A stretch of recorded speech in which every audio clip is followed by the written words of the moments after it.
Hello दोस्तों, नमस्कार। मैं हूं अनिल कुमार। एक बार फिर से स्वागत करता हूं आप सभी का आपके अपने YouTube चैनल सुपर टारगेट में। दोस्तों, आज मैं आप सभी को लघुत्तम समापवर्तक और महत्तम समापवर्तक निकालने सिखाने वाला हूं।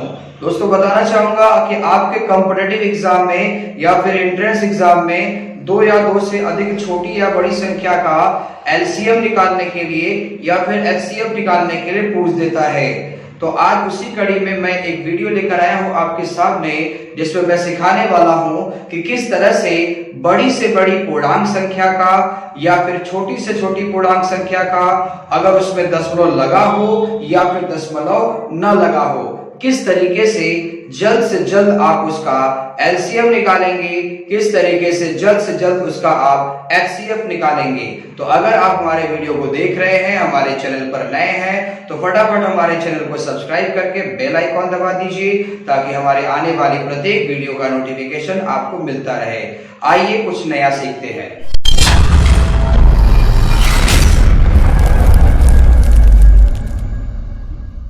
लसा मसा निकालने से पहले जान लेते हैं कि लसा मसा वास्तव में होता क्या है। आइए, अगर आप कॉपी पर लिख रहे हैं हमारी पढ़ाई हुई चीजों को, तो शीर्षक लगा लीजिए महत्तम समापवर्तक। पहले आज हम जान लेते हैं कि महत्तम समापवर्तक क्या होता है, जिसे शॉर्टकट में एचसीएफ कहा जाता है, हाईएस्ट कॉमन फैक्टर। महत्तम समापवर्तक क्या होता है, नाम से स्पष्ट है, बड़ी से बड़ी संख्या।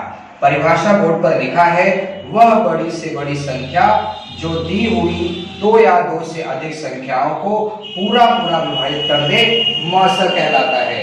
जी हाँ दोस्तों, अगर आपको दो या दो से अधिक कोई संख्या मिल गया है, इसका आपको मसा निकालना है। तो सबसे पहले डेफिनेशन पता होनी चाहिए या फिर पता होना चाहिए कि मसा होता क्या है। तो दो या दो से अधिक संख्याओं का मसा वह बड़ी से बड़ी संख्या होती है। लिखा है ना, बड़ी से बड़ी संख्या, वह बड़ी से बड़ी संख्या होती है जो दी गई संख्या को पूरा काट दे, जो दी गई संख्या को पूरा काट दे। जैसे मान लीजिए मैंने एक नंबर ले लिया 12, 16 और 24। अब मुझे इसका मसा निकालना है। तो कैसे आप निकालेंगे? अगर नंबर छोटा है तब तो आप सोच के निकाल सकते हैं। नंबर छोटा देख रहे हैं आप, तो अब सोचिए कि दो या दो से अधिक संख्याओं का मसा वह बड़ा से बड़ा संख्या होता है जो दी गई संख्या को पूरा काट दे। तो बच्चा सोच रहा है, यार कौन सा नंबर है जो इन तीनों को काट दे? तो एक बच्चे ने बोला कि 2 है सर जी, 2 सबको काट सकता है। फिर एक बच्चे ने बोला कि सर जी 2 के अलावा 3 तो नहीं काट पाएगा, 3 इसको काटेगा, 4 तीनों को काट सकता है। फिर 4 के अलावा अगर कोई नंबर सोचते हो 6, तो 6 इसको काटेगा, इसको नहीं काट पाएगा। यानी हमें 2 नंबर मिले, 2 भी सबको काट सकता है, 4 भी सबको काट सकता है। बट एक बार परिभाषा पे गौर करिए कि वह बड़ी से बड़ी संख्या जो दी हुई दो या दो से अधिक संख्याओं को पूरा काट दे। जी हाँ दोस्तों, दो या दो से अधिक संख्याओं का मसा वह बड़ा से बड़ा संख्या होता है जो दी गई संख्या को पूरा काट दे। तो काटने के लिए तो 2 और 4 दोनों तैयार हैं, लेकिन इसमें सबसे बड़ा कौन है? 4। इसीलिए इसका मसा कितना होगा? 4। अभी जैसे मान लीजिए ये नंबर ना दिखकर आपको मैंने दे दिया 24, 32 और मान लीजिए मैंने दे दिया 16। अब मुझे इसका मसा निकालना है। तो अब इसको कौन काट सकता है? इसको 2 भी काट सकता है, 4 भी काट सकता है और इसको 8 भी काट सकता है। तो भाई 2 या 2 से अधिक संख्याओं का मसा वह बड़ा से बड़ा संख्या होता है जो दी गई संख्या को काट दे। तो बड़ा से बड़ा संख्या कौन है इसमें? 8। यानी इसका मसा कितना होगा? 8 होगा। आइए लसा भी सीख लेते हैं। आइए लसा क्या है ये भी जान लेते हैं। शीर्षक लगा लीजिए अपने कॉपी पर, हेडिंग लगा लीजिए कॉपी पर, लघुत्तम समापवर्तक, जिसे एलसीएम कहते हैं, लोवेस्ट कॉमन मल्टीपल। परिभाषा लिखा है, 2 या 2 से अधिक संख्याओं का लसक वह छोटा से छोटा संख्या है जो दी गई संख्या से पूरा कट जाए। अब आपको 2 या 2 से अधिक नंबर कोई दे दिया गया और आपसे पूछा गया कि इसका लसा बताइए कितना आएगा, तो वो तो लसा निकालने वाली बात हो गई। लेकिन पहले आप ये तो जानिए कि लसा होता क्या है। भाई साहब मैंने बताया कि दो या दो से अधिक संख्याओं का लसर, देखिए लसर वह छोटा से छोटा नंबर होना चाहिए जो दी गई संख्याओं से पूरी तरह से कट जाए। जी हाँ दोस्तों, दो या दो से अधिक संख्याओं का लसर वह छोटा छोटा नंबर होता है जो दी गई संख्या से कट जाए, यानी लसर कटना चाहिए और मसर काटना चाहिए। मसर में क्या था डिफिनीशन? मसर में आप क्या लिखे थे कि दो या दो से अधिक संख्याओं का मसर वह बड़ा से बड़ा नंबर होता है जो संख्याओं को पूरा पूरा काट। लेकिन लसर में क्या है कि दो या दो से अधिक संख्याओं का लसर वह नंबर होता है जो संख्याओं से खुद कट जाए। अब जैसे मान लीजिए मैंने एक नंबर ले लिया 8, 12, 20। अब मुझे इसका लसर भी निकालना है और इसका मसर भी निकालना है। परिभाषा ऑटोमेटिक समझ में आ जाएगी अभी आपको। अगर मैं मसर पूछूंगा आपसे तो मसर का डेफिनेशन दिमाग में सोचिए क्या है कि दो या दो से अधिक संख्याओं का मसर वह बड़ा से बड़ा नंबर है जो दी गई संख्याओं को पूरा पूरा काट दे। तो अब सोचिए वह कौन सा नंबर है जो 8, 12, 20 को काट सकता है? बच्चे ने बोला 2 है, बच्चे ने बोला 4 है। 4 के अलावा और कोई नंबर जो इसे काट दे? नहीं। तो मसर 2 नहीं होगा, 4 होगा, बड़ा से बड़ा नंबर। अब लसर की बात करिए कि दो या दो से अधिक संख्याओं का लसर वह छोटा छोटा नंबर होना चाहिए, वह छोटा छोटा नंबर होना चाहिए जो इन संख्याओं से कट जाए, जो इन संख्याओं से कट जाए। तो यहां अगर जो नंबर रख रहे हैं अगर ये संख्या इनसे कटेगी तो ये नंबर बड़ा होना चाहिए। अगर आप कहेंगे फिर से यहाँ पर 4 रख देंगे तो 4 तो इन लोग को काटना चालू कर देगा। आपसे कह रहा हूं मैं कि ऐसा नंबर लीजिए जिसको ये सब काट दे।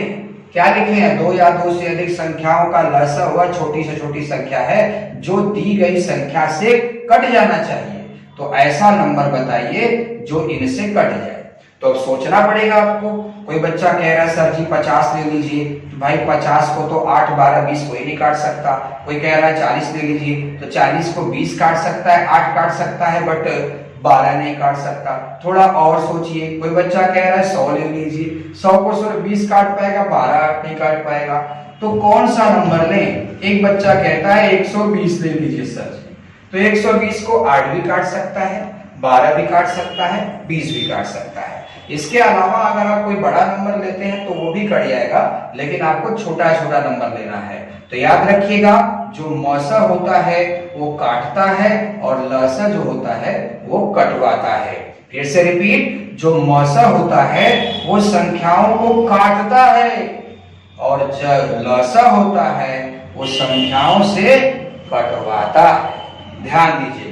हालांकि आपके कंपटीशन के एग्जाम में कभी भी लसर मसर की परिभाषा आपसे नहीं पूछेगा, लेकिन फिर भी आपको जानकारी होना चाहिए कि एलसीएम क्या होता है, एचसीएफ क्या होता है। अगर ये दोनों आपको समझ में आ गया है तो आइए देखते हैं कि पूर्णांकों का लसर मसर और दशमलव का लसर मसर कैसे निकालेंगे। तो दोस्तों दो या दो से अधिक छोटी या बड़ी संख्या का लसर और मसर कैसे निकालेंगे, चाहे उसमें दशमलव लगा हो चाहे दशमलव न लगा हो। उस कड़ी में पहला एग्जाम्पल हमने ले लिया है कि संख्या 24, 60, 84 का मसर ज्ञात कीजिए। बताना चाहूंगा दोस्तों, अगर आपको मसर निकालना है, अगर आपको मसर निकालना है तो मसर निकालने की दो विधि है। पहली विधि है कि आप सोचकर मसर निकालिए, तुरंत निकल जाएगा। दूसरा विधि है कि आप भाग विधि से मसर निकालिए। तो दोस्तों ये जो पहली विधि है सोचकर मसर निकालिए, ये हर कोई नहीं निकाल पाता। क्यों? और हर संख्या का भी नहीं निकाल पाता। क्यों? क्योंकि दोस्तों सोचकर आप उसी संख्या का मसर निकाल सकते हैं जो एक लिमिट में हो, एक छोटा नंबर हो, जहां तक हमारी सोच पहुंच सकती हो। अब जैसे 24, 60, 84 का हम मसर सोचकर निकाल सकते हैं क्योंकि ये किसी न किसी पहाड़े में आता है। लेकिन अगर यही लिख दिया जाए 324, 384, 726, तब तो ये हम सोच ही नहीं पाएंगे। तो उस कंडीशन में हमें भाग विधि का इस्तेमाल करना होगा। एक बार फिर से, अगर नंबर आपको छोटा मिल गया है जो कि किसी न किसी टेबल में किसी न किसी पहाड़ी में आता है, तब तो आप सोचकर निकाल लीजिए। अगर नहीं बड़ा नंबर आ गया है तो आप भाग विधि का इस्तेमाल करें। मैं दोनों आपको बताऊंगा, घबराइएगा नहीं। तो संख्या लिखा है 24, 60, 84 का मौसर बताइए। तो मौसर का डेफिनेशन क्या होता है?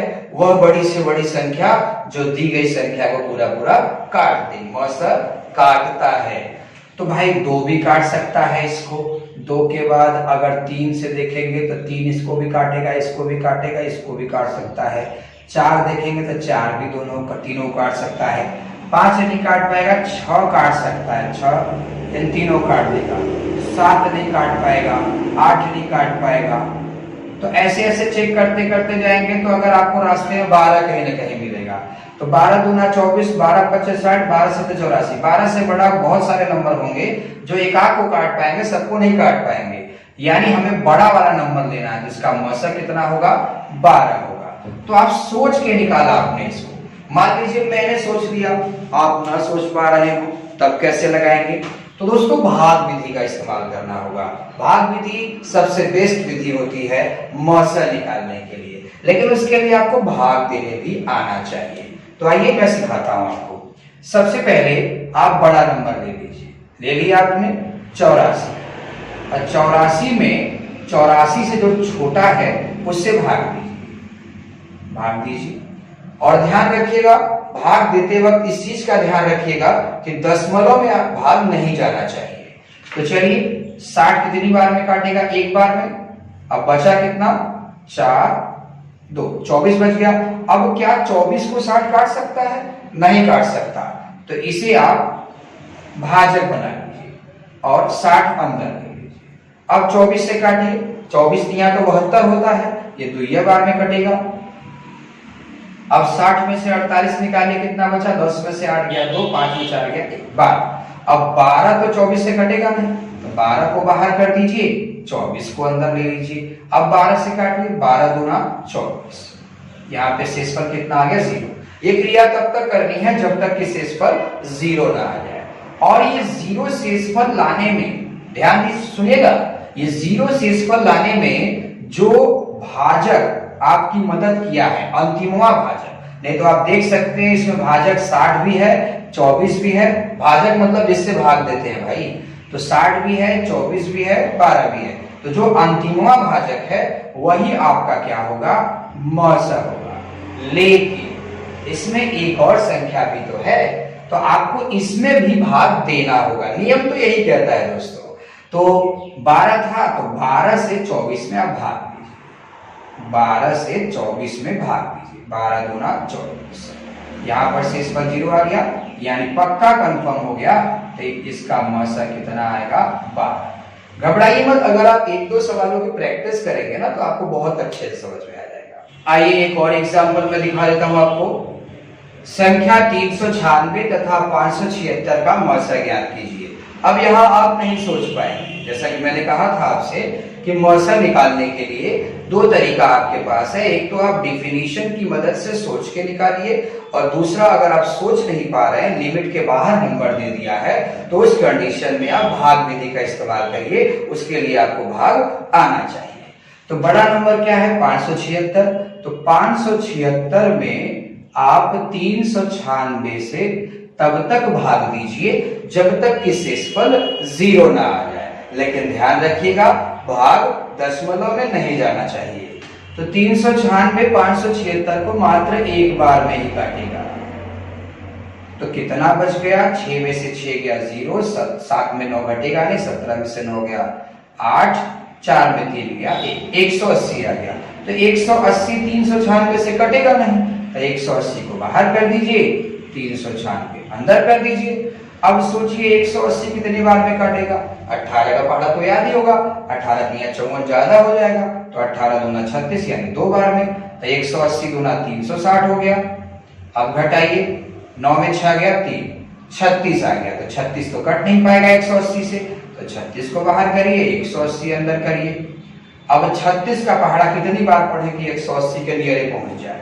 तो जाहिर सी बात है, अगर 36 का पहाड़ा पढ़ेंगे तो 5 36 5 3 15 18, 5 बार में ये पूरा पूरा कट जाएगा, यानी शेषफल आ गया 0।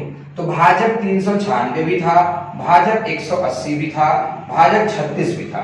तो मैंने बताया था जब भी आपको मौसर निकालना हो तो जो अंतिमवा भाजक होगा, जिसकी मदद से शेषफल 0 आया होगा वही आपका मौसा होगा, यानी इस प्रश्न का मौसा आएगा 36। अगर इन्हीं संख्याओं में दशमलव लगा हो तो कैसे मौसा निकालेंगे, वो भी आसान है, घबराइए मत, आगे देखिए। आइए दोस्तों तीसरा एग्जांपल देखा जाए। संख्या 1.2 तथा 1.25 का मौसा ज्ञात कीजिए। तो आपसे मौसा पूछा गया है, तो आप देख सकते हैं जो संख्या दिया गया है, आप वीडियो को अच्छे से देखिए, वीडियो छोड़कर कहीं जाइए नहीं दोस्तों। आप देख सकते हैं जो संख्या आपको दिया गया है उस पर दशमलव लगा है और आपसे पूछा क्या गया है, मौसा ज्ञात कीजिए, एचसीएफ ज्ञात कीजिए। जैसा कि मैंने बताया था कि अगर संख्या लिमिट में होगी तो आप सोच के निकाल सकते हैं, लेकिन संख्या अगर लिमिट के बाहर होगी तो आपको भाग विधि का इस्तेमाल करना होगा। फिलहाल में अभी तो लिमिट अनलिमिट छोड़िए, यहाँ तो दशमलव आ चुका है। तो दोस्तों याद रखिएगा, जब भी दशमलव का मौसा आपसे पूछेगा, नियम देख लीजिएगा, जब भी आपसे दशमलव वाला संख्या का मौसा पूछेगा तो सबसे पहला काम आपको सभी संख्या में दशमलव बराबर करना होगा। तो जैसे इस संख्या में देखिए दशमलव कितने स्थान पर लगा है, 2 स्थान पर, यहाँ पर कितने स्थान पर लगा है, 1 स्थान पर, तो यहाँ पर भी 2 स्थान करिए। कैसे करेंगे, बस एक 0 लगा दीजिए, हो गया 2 स्थान पर। अगर दशमलव बराबर बराबर पोजीशन पर लगा होता तो आपको दशमलव को छेड़ने की जरूरत नहीं थी, लेकिन यहाँ 2 स्थान पर दिया था, यहाँ 1 स्थान पर दिया था, तो मैंने क्या कहा कि सबसे पहले आप दशमलव बराबर स्थान पर करिए। कर लिया आपने। अब आपको क्या मिला, 120 मिला और 125 मिला। अब इन्हीं दोनों संख्या का मौसा निकाल लीजिए। अब आप चाहे सोच के निकालिए चाहे भाग विधि से निकालिए। अगर आप सोच नहीं पा रहे हैं तो आइए हम भाग विधि से निकाल के आपको दिखा देते हैं। सबसे बड़ा नंबर लीजिए 125। अब इसमें 120 से तब तक भाग दीजिए जब तक शेषफल 0 ना आए। एक बार में जाएगा, बचा कितना 5, अब तो भाग जाएगा नहीं, 5 बाहर कर दीजिए, 120 अंदर। अब 5 से काटने का प्रयास करिए, 5 दूना 10, 5 चौका 20, यानी ये 24 बार में डायरेक्ट कट जाएगा। 24 पंजा 120 होता है, यानी अंतिम भाजक क्या है, 5। तो इसका मौसा होगा 5। लेकिन ठहरिए दोस्त, सवाल दशमलव में दिया था, आप तो बिना दशमलव का ही आंसर बता दिए। अब दशमलव कितने अंक पर लगा था, मैक्सिमम 2 अंक पर, तो इसमें भी 2 अंक लगा दीजिए, 1 अंक, 2 अंक और ये रहा दशमलव, यानी आपके प्रश्न का उत्तर होगा 0.05। आइए दोस्तों एक और एग्जाम्पल देख लिया जाए। 1.08, 0.36, 0.9 का जीसीडी ज्ञात कीजिए। अब समस्या दशमलव की तो थी, अब देखिए जीसीडी लिख दिया। भाई जीसीडी क्या होता है, घबराइए नहीं, है जेसीबी नहीं लिखा है, जीसीडी लिखा है। जीसीडी का मतलब क्या होता है, ये जीसीडी ग्रेटेस्ट कॉमन डिवाइडर, यानी कि महत्तम समापवर्तक, जिसको आप एचसीएफ कहते हैं। तो न जानकारी हो परीक्षा में आपको सवाल छोड़ना पड़ जाएगा। अगर आपको जीसीडी का मतलब पता न रहे तब तो सवाल छोड़ ही देंगे आप। तो याद रखिएगा, एचसीएफ कहे चाहे जीसीडी कहे, वो मतलब होगा मौसा से। तो कैसे निकालेंगे मौसा, मैंने कहा था सबसे पहले दशमलव बराबर करना है। दशमलव 2 अंक पर है, 2 अंक पर है, यहाँ पर 1 अंक पर है, तो एक 0 बढ़ा दीजिए, यानी आपको मिला क्या, 108 मिला, 36 मिला और 90 मिला। अब चाहे आप सोच के निकाल लीजिए मौसा या फिर भाग विधि से। मैं भाग विधि से बता देता हूं आपको। बड़ा नंबर 108 उठाइए, उठ गया। अब इसमें आप 90 से भाग दीजिए, बड़ा के बाद जो तुरंत छोटा होगा उससे भाग देना है। तो 90 तो सिर्फ एक ही बार में इसको काटेगा, कितना बचा, 18। अब 18 तो कट नहीं पाएगा, तो 18 को बाहर करके 90 अंदर कर दीजिए, 18 बचे 90 हो गया, यानी कि यहाँ क्या आ गया, 18। तो 18 मौसा हो सकता है, लेकिन हमारे पास अभी एक और नंबर है, उसको ही भाग देना होगा। तो 36 में हम 18 से भाग देंगे, 18 दूना 36, यानी अंतिम भाजक आया 18, यानी इस प्रश्न का जो मौसा यानी जीसीडी जो आएगा वो 18 ही आएगा। दशमलव 2 अंक पर लगा है तो 2 अंक पर आप भी लगा दीजिए। प्रश्न का उत्तर होगा 0.18। शायद आपने मौसा निकालना सीख लिया होगा। आइए उसी कड़ी में मैं आपको लौसा निकालना भी सिखा देता हूँ। एग्जाम्पल मैंने लिया है संख्या 36, 45, 63, 60 का लौसा ज्ञात कीजिए। लसा मतलब एलसीएम, लोएस्ट कॉमन मल्टीपल, लघुत्तम समापवर्तक ज्ञात कीजिए। तो दोस्तों लसा निकालने की भी दो विधि है। पहला विधि है कि आप सोचकर लसा निकालिए, दूसरा विधि है कि आप गुणनखंड से लसा निकालिए। अब सोचकर तो हर कोई निकाल नहीं सकता, क्योंकि सोचने के लिए दो चीज चाहिए। पहला, आपको लसा के बारे में बहुत अच्छी जानकारी होनी चाहिए। दूसरा, उतनी गहराई में आपको सोचना पड़ेगा कि भाई दो या दो से अधिक संख्याओं का लसा वह छोटा से छोटा नंबर होता है जो दी गई संख्या से कट जाए, क्योंकि मौसा तो काटता है और लसा कटवाता है। तो अब सोचिए आप कि ऐसा कौन सा नंबर लिखूं मैं, ऐसा कौन सा नंबर लिखूं मैं जिसको मतलब इसको 36 भी काट दे, 45 भी काट दे, 63 भी काट दे और 60 भी काट दे। जाहिर सी बात है ये तभी कटेगा जब ये इससे बड़ा होगा तब। भाई अगर 36 से भाग देना है इसके अंदर, तो यहाँ अगर 2 रखूंगा तो भाग जाएगा, कभी जेबा नहीं करेगा। ये नंबर 36 से बड़ा होगा तब ना भाग जाएगा। तो हम सोच नहीं पाएंगे दोस्तों। इसके लिए मेरी मानिए आप, चाहे दशमलव में संख्या दिया हो चाहे बिना दशमलव में दिया हो, अगर लसा पूछे तो आप नंबर 1 और बेस्ट विधि गुणनखंड विधि अपनाएंगे। अब गुणनखंड कैसे अपनाएंगे आइए मैं आपको समझाता हूं। अब लिखा है 36, 45, 63, 60। अब इसे इस तरह से खींच दीजिए रेखा और इसे छोटे छोटे टुकड़ों में तोड़िए आप, और तब तक तोड़िए जब तक कि लास्ट में 1 1 ना आ जाए। 2 से तोड़िए, 2 से काटिए, 18 बार में कट गया, 45 कटेगा नहीं क्योंकि 45 2 के पहाड़े में नहीं आता। 63 भी नहीं कटेगा, 60 कट गया 30 बार में। फिर 2 से काटिए, 2 9 18, 45 कटेगा नहीं, 63 कटेगा नहीं, ये 15 हो गया। अब अगर आप 2 रखते हैं तो 2 से कोई नंबर नहीं कटने वाला है। अब आप 3 से काटिए, 3 3 का 9, 3 15 45 होता है, 3 दूना 6, 3 1 कम 3, 3 5 15। फिर 3 से काटिए, 3 1 कम 3, 3 5 15, 3 7 21, 5 कटेगा नहीं। अब आप 3 ले नहीं सकते क्योंकि 3 से अंदर कटने वाला कोई संख्या है नहीं आपके पास। 4 भी नहीं ले सकते, आप 5 ले लीजिए, 1 तो कटा हुआ है, 5 1 कम 5, 7 कटेगा नहीं। फिर 7 ले लीजिए, 1 1 1 1। ये क्रिया तब तक करनी है जब तक कि लास्ट में 1 1 ना आ जाए। तो दोस्तों ये जो आपने किया ये गुणनखंड कर दिया इसका, 36 45 63 सारा गुणनखंड कर दिया। तो ये बगल में जो आया है खंडन करने पर, इसको बाहर निकाल लीजिए। आपने क्या क्या लाया, 2 गुणे 2 गुणे 3 गुणे 3 गुणे 5 गुणे 7, 2 गुणे 2 गुणे 3 गुणे 3 गुणे 5 गुणे 7। अब इसे गुणा कर दीजिए, यही इस प्रश्न का लसा होगा। चलिए चेक करते हैं। 2 दूना 4 हो गया, 4 तिया 12 हो गया, 12 5 60 और 6 3 18, यानी 180 गुणे 7 हो गया। 18 सत्य कितना होता है, 18 सत्य अगर 126 होगा तो यहाँ कितना आंसर आ जाएगा, 1260। यानी 1260 इस संख्या का क्या होगा, लसा होगा। अगर कोई संख्या दशमलव में दे दिया जाए और आपसे पूछ दिया जाए उसका लसा ज्ञात कीजिए, तो कैसे लगाएंगे आप। एक एग्जांपल मैंने ले लिया है, 1.20 तथा 1.25 का एलसीएम निकालना है आपको। घबराने की कोई बात नहीं है दोस्तों, जैसे आप मौसा निकाल रहे हैं दशमलव का, उसी तरह से इसे भी निकालना है। बस विधि आपको गुणनखंड वाली इस्तेमाल करनी है। दशमलव देखिए पहले बराबर स्थान पर है कि नहीं, यहाँ पर भी 2 अंक पर है दशमलव, यहाँ पर भी 2 अंक पर है, यानी बराबर स्थान पर है। अगर बराबर स्थान पर नहीं होता तो उससे बराबर हम करते, यानी हमें संख्या क्या मिला, 120 मिला और 125 मिला। निकालना है मौसर, तो मौसर निकालने की विधि बेस्ट विधि कौन सी है, गुणनखंड विधि। तो इसे धीरे धीरे आप तोड़िए, 2 से तोड़िए, 2 से तोड़ेंगे तो 60 बार में 125 टूटेगा नहीं। फिर 2 से तोड़िए 30 125, फिर 2 से तोड़िए 15 125, फिर अब 3 से काटिए, 3 5 15 हो गया। अब आप 5 से काट सकते हो तो 5 से काटिए, 5 1 कम 5, 5 25 अब 125। फिर 5 से काटिए, 5 1 कम 5, 5 5 25।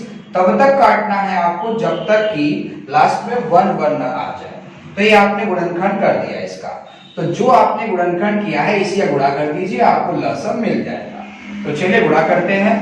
देखिए अगर आप गुणा करेंगे तो आएगा 2 दूना 4 दूना 8 त्रिक 24, 24 पंजा 120 हो गया, 12 पंजा 60, 6 पंजा 30, यानी 30 आ गया। अब बदले में 2 जीरो आपने छोड़ा था, यानी 3000 गुणा करने पर आएगा। ठीक है, 0.2 अंक पर लगा है, 10 लगा दीजिए, यानी आपके प्रश्न का जो लस आएगा वो मात्र 30 आएगा। आइए एक और एग्जांपल मैं आपको दिखाता हूं। आइए दोस्तों एक और एग्जांपल देख लिया जाए। क्वेश्चन नंबर 7 में लिखा है 2.4, 3.6, 4.5 का लसा ज्ञात कीजिए। तो आप देख सकते हैं सब में दशमलव बराबर स्थान पे लिखा है। तो लसा निकालने का विधि मैंने आपको बताया गुणनखंड विधि से। तो आप 24 बाहर निकालिए, 36 बाहर निकालिए, 45 बाहर निकालिए, इसका गुणनखंड कर दीजिए। 2 से कटने लायक है तो काटिए, 2 से 12 बार में कट सकता है, ये 2 से 18 बार में कटेगा, 45 कट नहीं पाएगा। फिर 2 से काटिए, 6 बार में, 9 बार में, 45 कट नहीं पाएगा। फिर 2 से काटिए, 2 तिया, फिर 9 कटेगा नहीं, 45 भी नहीं कटेगा। 3 से काटिए, 3 एकम 3, यहाँ 3 त्रिका 9 हो गया, 3 15 45। फिर 3 से काटिए, जब तक 3 से कटने लायक है तब तक काटिए। अब 3 से कटेगा नहीं, 5 से काट दीजिए, और ये तब तक काटना जब तक कि लास्ट में 1 बनना आ जाए। अब इसका गुणा कर दीजिए आप। चलिए गुणा किया जाए। 2 दूना 4 हो गया, 4 दूना 8, 8 त्रिका 24, 24 पंजा 120 होता है, ये 120 दिया 360 होता है। दशमलव कितने अंक पे लगा था? 1 अंक पे, 1 अंक पे लगाया, खत्म हो गया। यानी आपके प्रश्न का जो लसा आया वो कितना आया? मात्र 36। दोस्तों आज मैं आपको बता रहा था कि लसा क्या होता है, मसा क्या होता है, और किस तरह से आप संख्याओं का लसा और मसा निकालेंगे, चाहे उसमें दशमलव लगा हो चाहे न लगा हो। तो वीडियो अगर पसंद आया हो तो इसे लाइक करके अपने दोस्तों में शेयर कर दीजिए, और अगर आप हमारे चैनल पर नए हैं तो इसे सब्सक्राइब करके बेल आइकॉन दबा दीजिए। मुलाकात कल होगी एक नए वीडियो के साथ। नमस्कार।